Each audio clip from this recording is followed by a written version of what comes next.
Turn off the lights for a moment. Imagine a sterile white hospital corridor, the scent of antiseptic, echoing footsteps. A caring nurse, a father of two, checks his watch, takes a deep breath, and denies help to someone he would have saved without hesitation just minutes before. Cut.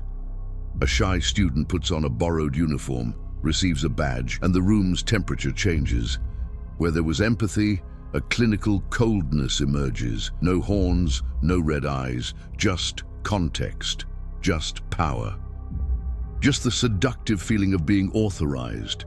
This is how the angel falls, without trumpets, without drama, just one step out of line, then another and another. By the time we realize it, we're too far gone to see the way back. What you're about to hear isn't an excuse for evil, it's a manual of antidotes. The Lucifer Effect doesn't say people are evil. It whispers something even more unsettling.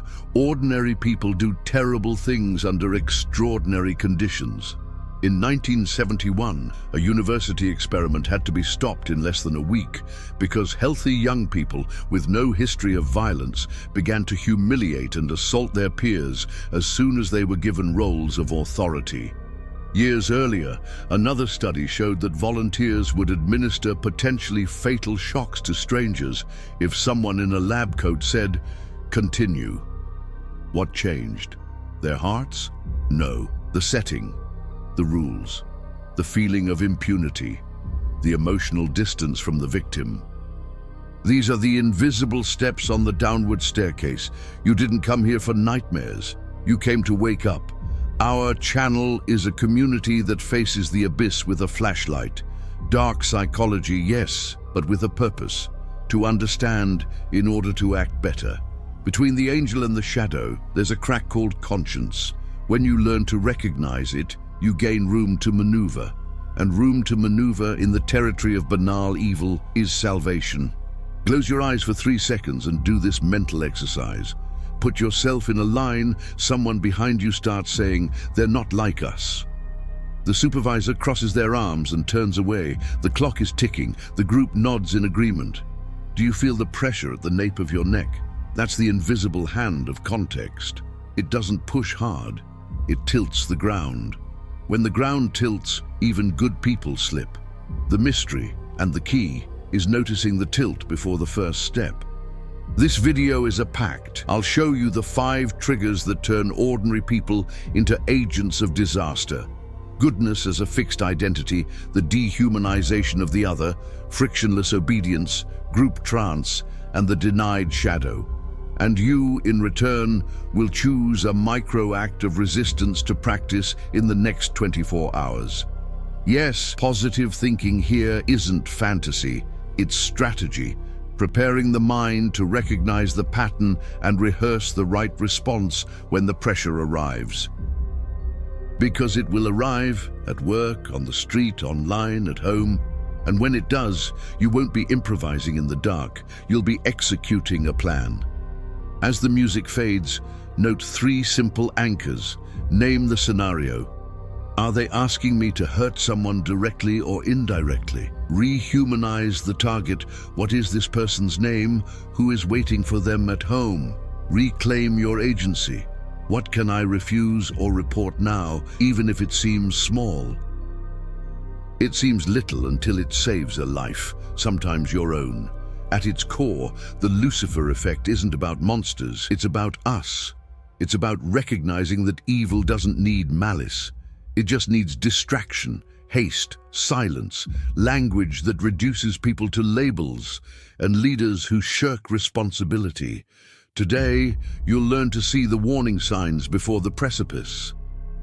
You'll hear real stories of people caught by these triggers and of people who broke the spell with minimal gestures and enough courage. Because the shadow is strong, but it's not inevitable. And if the fall begins with one step, so does redemption. Now, adjust your headphones. Take a deep breath. When the screen goes dark, don't think of Lucifer as a legend. Think of it as a process. And when the light returns, you'll be equipped to recognize it where it truly matters, in everyday life. Let's start with the illusion of stable goodness. The comfortable belief that I am a good person, period, is an elegant trap because it transforms goodness into a badge, not verifiable behavior. When we believe that goodness is a fixed trait, we stop monitoring the context, and it's the context that tilts the ground.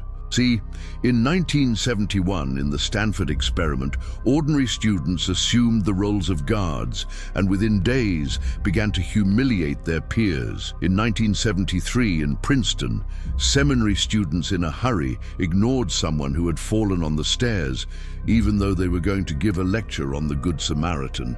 In everyday life, the bystander effect causes people to watch injustice, waiting for someone to intervene. The pattern is clear. The setting, the time, the group and authority modulate our moral compass. Stable goodness? It's a convenient myth that leaves us unarmed. Real stories bleed this thesis. In Abu Ghraib, young soldiers, many with no history of violence, entered the spiral of abuse when three conditions aligned: dehumanization of the prisoners, permissive leadership, and group norms that rewarded functional cruelty. Closer to home, think of the cordial manager who, under unattainable goals and a culture of fear, begins to humiliate subordinates to deliver results. He didn't turn into a monster overnight. He began operating in an ecology of incentives that reduced empathy to noise.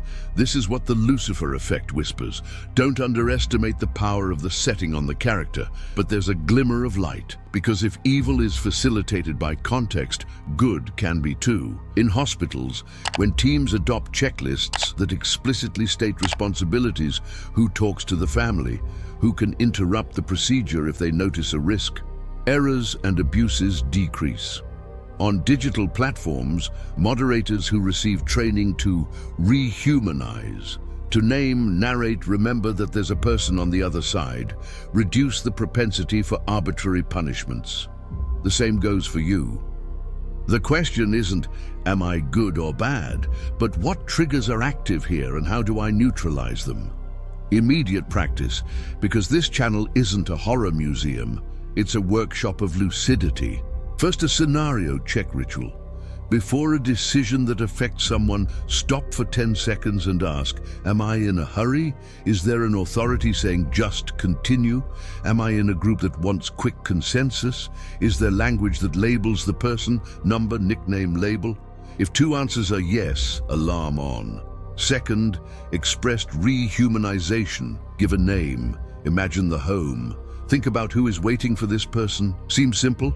In experiments, this changes decisions. Third, micro-courage. Establish your anchor phrase to friction the machine. I need to register my disagreement.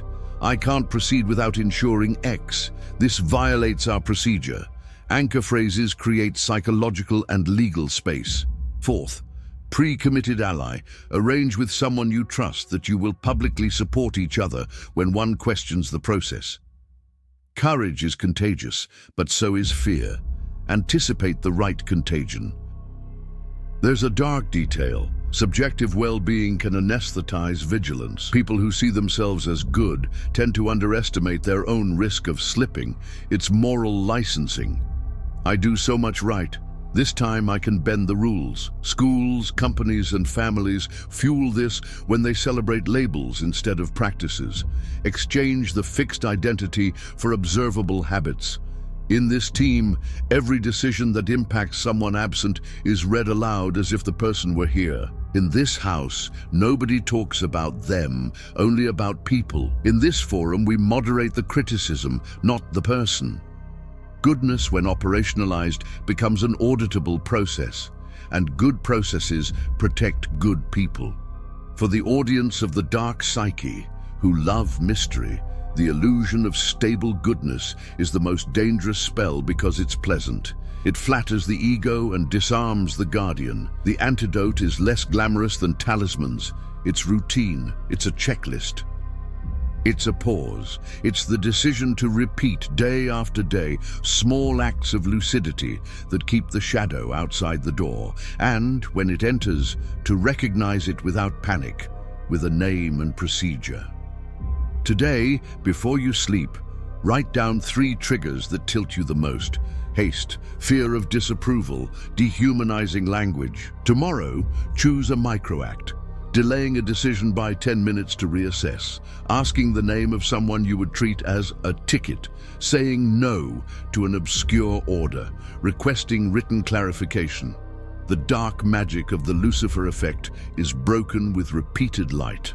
And repeated light is called habit. Let's start with the dehumanization of the other. This is perhaps the most subtle and most devastating of the steps towards the abyss. Because it operates in language, in symbols, in small gestures that seem harmless, until they cease to be. Dehumanization doesn't shout, it whispers. It says, they are different. They don't feel like us. They are a problem. They don't deserve the same care.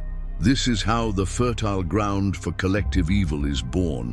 Not with weapons, with words. Imagine what happens in the brain of a soldier who needs to pull the trigger against an enemy. For many, this would be psychologically unbearable, unless the enemy is no longer a person, but a worm, a pest, a terrorist, a genetic threat, a marginal, a beast. History is full of these terms. They are not accidental. They are carefully chosen by regimes, groups, systems, precisely to erase the human face and activate indifference. Let's look at a concrete and chilling example. Rwanda, 1994. In just 100 days, about 800,000 people, men, women, children, were massacred. The trigger, a discourse that had been fueled for years. The Tutsis were called cockroaches. Exterminate the cockroaches, said the radio announcers. You don't kill a child, you kill a pest. You don't assassinate a father, you clean the environment. This is the function of dehumanization, to convert morality into cleaning. And when morality becomes cleaning, evil comes packaged in logic. But we don't need to look to Rwanda. Consider Brazil. Think of the memes that mock the suffering of certain groups, the dehumanizing nicknames for homeless people, drug addicts, religious minorities, and immigrants.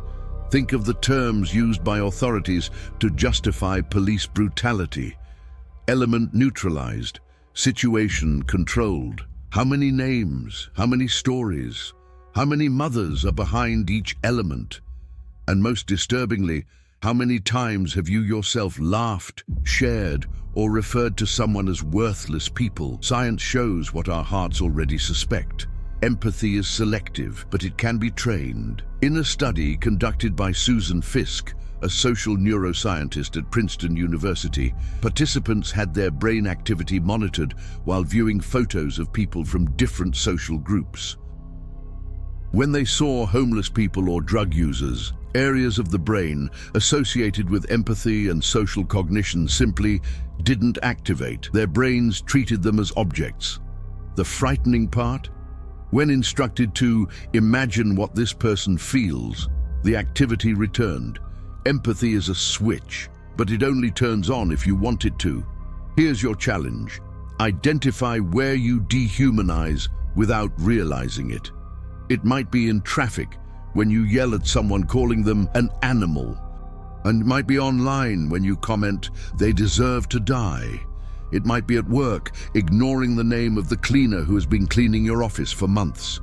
Darkness thrives on these small symbolic deaths, and one day it demands payment. How to resist? With gestures as small as they are powerful. First, naming. Whenever possible, restore names to people. The cleaning lady has a name. Use it. Second, minimal history. Ask, even just once, where the person comes from, what they like to do. Humanizing is remembering that the other person has a story. Third, mirroring. When talking about someone, imagine someone talking about your mother, your brother, your child with those same words. This shuts off autopilot and activates compassion. Fourth, gentle intervention. When someone close uses dehumanizing language, you don't need to shout, just ask. Would you say that if the person were here? This kind of question applies the brakes, and brakes save lives. In a group setting, dehumanization spreads like wildfire. But the good news, humanization does too. It's a good virus. It spreads by contact. A person who resists labels, who insists on names, who interrupts the cycle of cruel jokes, creates a field of deceleration. Does this change the world? Yes, because it prevents the next step from being taken. Because every time someone says, "Hey, that's a person," the stairway to hell loses a step. This is a space where we don't romanticize evil, but expose it. Dehumanization is the preferred cloak of banal evil. The kind that doesn't need monsters, only distraction and neglect. Now that you've seen it naked, you know what to do. Name, narrate, question, rehumanize. Because if you no longer see the other as a person, the next person to lose their face will be you. Blind obedience to authority, perhaps the quietest and most effective trigger for mass moral decline. Imagine this. You are in a laboratory, facing a control panel with buttons. On the other side of the wall, someone you believe is receiving increasingly strong electric shocks each time you press the wrong button. A man in a white coat, calm, polite, scientific, says, "Please continue." You hesitate, you hear screams. He repeats, "The experiment requires you to continue," and you press, and you keep pressing, until the screams stop, until only silence remains. This scene isn't fiction. It happened repeatedly in the 1960s in Stanley Milgram's famous experiment. 65% of the participants, ordinary people, administered what they believed to be potentially fatal shocks simply because an authority figure told them to. They weren't psychopaths. They didn't feel pleasure. They sweated, trembled, cried, but they obeyed. Why? The human mind, contrary to what we like to believe, isn't governed only by moral principles. It's shaped by structures. Authority is one of the most powerful of these structures. From childhood, we are taught to obey. Parents, teachers, bosses, doctors, police officers, pastors, generals. Obedience comes packaged with rewards, approval, security, identity. And when this obedience is placed ahead of conscience, the abyss opens. Nazism didn't consolidate because of a handful of monsters. It spread because of a legion of obedient bureaucrats. Adolf Eichmann, the logistical architect of the Holocaust, wasn't a lunatic. He was an exemplary administrator, organized, disciplined. "I was just following orders," he said. This phrase, incidentally, is one of the most frequently uttered in the courts of barbarity, but it's not an explanation, it's a warning. The brain, upon receiving orders from a figure perceived as superior, literally reconfigures its perception of responsibility. In neurological studies, areas linked to moral conscience and ethical judgment reduce their activity. It's as if the mind says, "This isn't my responsibility anymore." And that's why, when the order comes with an official stamp, uniform, or tone of authority, so many people remain silent, consent, or collaborate. The danger isn't only in oppressive regimes, it's in hospitals where nurses follow protocols they know are wrong because the boss ordered it. In companies that lay off employees en masse due to unrealistic targets and where nobody questions it. In religious groups where sinners are persecuted in the name of a distorted faith. It's in every room where someone swallows their doubts because they must know what they're doing. But if obedience is trained, resistance can also be trained. It all begins with internal validation of the order. Upon receiving a command, ask, does this violate any basic principle of human dignity? If the answer is yes, the authority isn't legitimate. It's a facade. Second, visible personal responsibility. Whenever possible, say out loud what you are doing. Am I authorizing this cut? Am I denying this request? Am I approving this procedure? Verbalization creates awareness. Third, record and witness. When an order seems obscure or morally questionable, ask for it in writing or have someone else listen. Light inhibits abuse. Fourth, moral shield routines. Establish trigger phrases that help you stop before acting. This doesn't feel right. I need to reflect before acting. I need to seek another opinion. And remember, disobedience sometimes is the most ethical act you can commit. Rosa Parks disobeyed. Nelson Mandela disobeyed. The nun who hid children during the Nazi occupation disobeyed. And this disobedience saved lives, created movements, shaped history. Unquestioning authority is fertile ground for institutionalized evil. Individual conscience is the only reliable brake. In our current world, authority has changed its clothes. It might be in an algorithm, a public figure, a digital influencer, a manager with inhumane targets. But the principle is the same. When someone says, "Trust me, don't think, just do," turn on all your alarms. At the dark Psyche, we learn to see where others obey in the dark. Because here, we think before we act. And if a voice orders something against what the soul whispers, we answer, "I can't." That's courage, that's clarity, and sometimes that's what separates an ordinary life from a predictable disaster. Next, we'll delve into group identity and the herd effect, how the collective can dissolve your moral compass and transform you into someone you wouldn't recognize in the mirror. Group identity and the herd effect, a force as invisible as it is overwhelming. If the previous points showed how context shapes individuals, here we discover how the group consumes them. Because when we become part of a crowd, something subtle happens. Our identity begins to dissolve. Responsibility evaporates. Morality becomes collective, and the I gives way to the we. It seems like unity, sometimes it is, but other times, it's possession. This phenomenon has a name, de-individuation. It's when the sense of personal identity fades away in the midst of the mass. It's when we shout things we'd never say alone, when we act in ways that would shame us if we saw ourselves in a mirror. And science confirms this. Studies show that being in a group, especially with anonymity, leads to impulsive, aggressive, and conforming behavior. The crowd doesn't think, it reacts. It doesn't question, it executes. The most shocking case? Perhaps that of Kitty Genovese in 1964. She was brutally murdered in New York City. Witnesses? About 38 people heard her screams. No one intervened. Why? Because everyone thought someone else would do something. This is the bystander effect. The more people present, the lower the chance of help. Duty dissolves like sugar in water, and the victim drowns, but it goes deeper.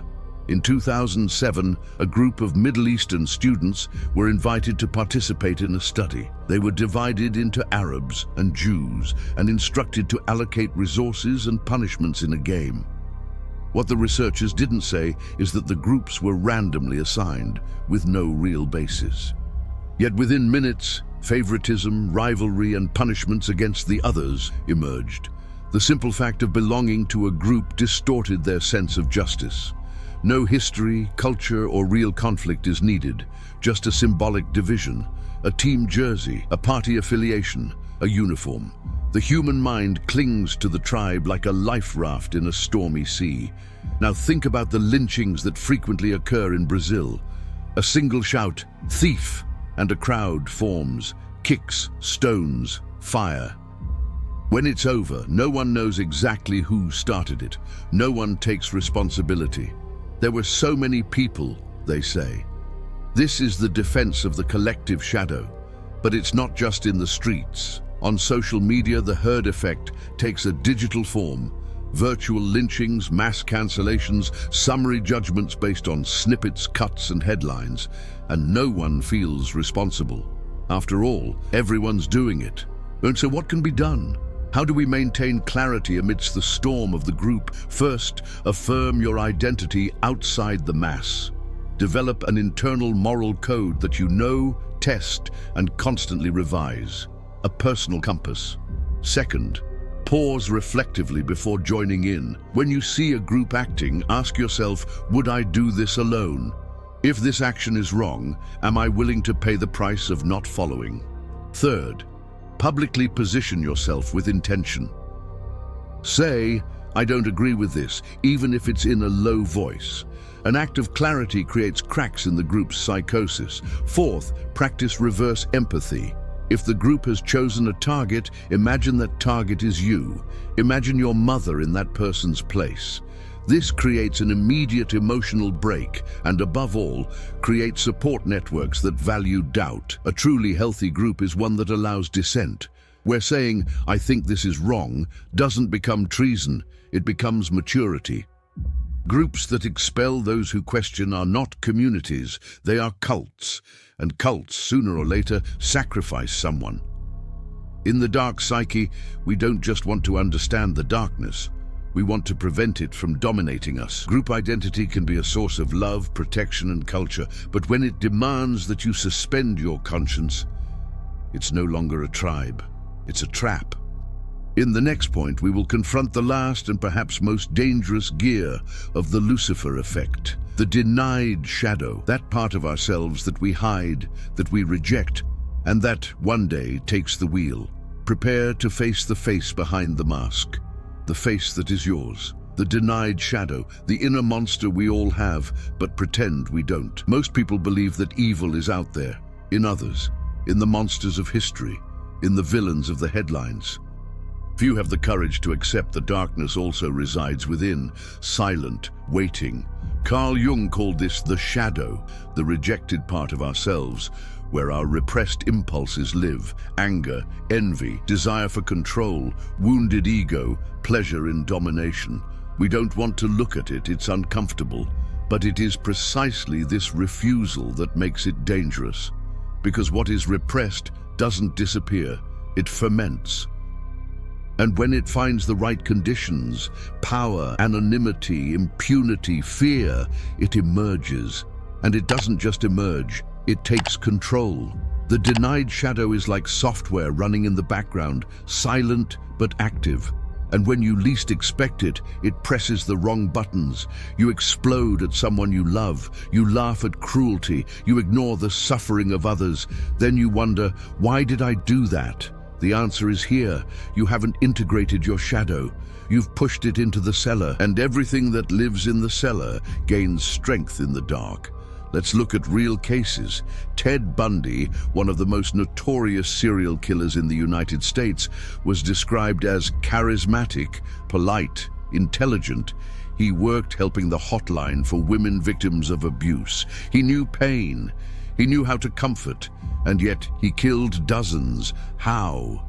The shadow, cultivated, fed in silence, and finally liberated. Now think of closer, more everyday cases. The neighbor who assaulted his wife, the teacher who harassed a student, the employee who humiliated an attendant, people who seemed good. But the shadow didn't go away, it was just disguised. The question that matters is not how to avoid having a shadow. It is how to deal with it before it dominates me. The answer is in 3 words: recognition, integration, and channeling. Recognition. You need to admit that you have dark impulses. You don't need to act on them, but you need to name them. Feel envy. Admit it. Desire control. Name it. Are you tempted to hurt when you feel humiliated? Write it down. What is named loses power. What is hidden grows. Integration. Don't reject your shadow. Engage with it.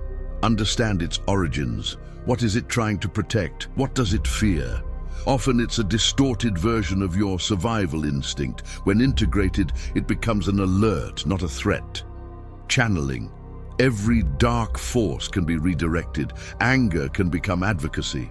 The desire for control can become ethical organization and leadership. Aggressive impulses can transform into protecting the vulnerable. The energy remains the same, only the destination changes. Want a simple exercise? Every time you feel a negative impulse, write it down in a sentence. Then turn that sentence into a constructive action. For example, I want to humiliate this guy because I feel inferior. Transform it into, I will study more this week to improve my skills. Yeah, this is psychic alchemy. This is real power. And now the conclusion. You've seen the abyss. And more importantly, you've seen that it's not made of mythological monsters. It's made of context, distractions, wrongly repeated words, unquestioned orders, masses that dissolve the self, and shadows ignored until they become uncontrollable. The Lucifer Effect isn't a supernatural curse. It's a mirror, a map, a warning. You have learned that. Goodness isn't fixed. It depends on context, vigilance, and your habits. Dehumanization begins with language, and rehumanization begins with a name. Obedience can numb the conscience, and resistance is an act of lucidity. The group can dissolve your identity, and dissent can save your soul. The denied shadow is your most dangerous side, and integrating it is the key to true freedom. You are at the dark psyche. Here, we don't run from the darkness, we decipher it. And we transform what we understand into practical action, dark wisdom but useful, awareness sharp as a blade, and above all, a community that prefers uncomfortable truth to comfortable ignorance. If this video opened your eyes, share it. Comment on your experience with your shadow. Tell us when you realized you were about to cross the line, or when you already had and came back. Here, no one points fingers, we point the light. And subscribe, because the next dive will be even deeper. Remember, evil doesn't need hatred, it just needs you to switch off your conscience for a few minutes. But today, it's more awake than ever. Until the next video.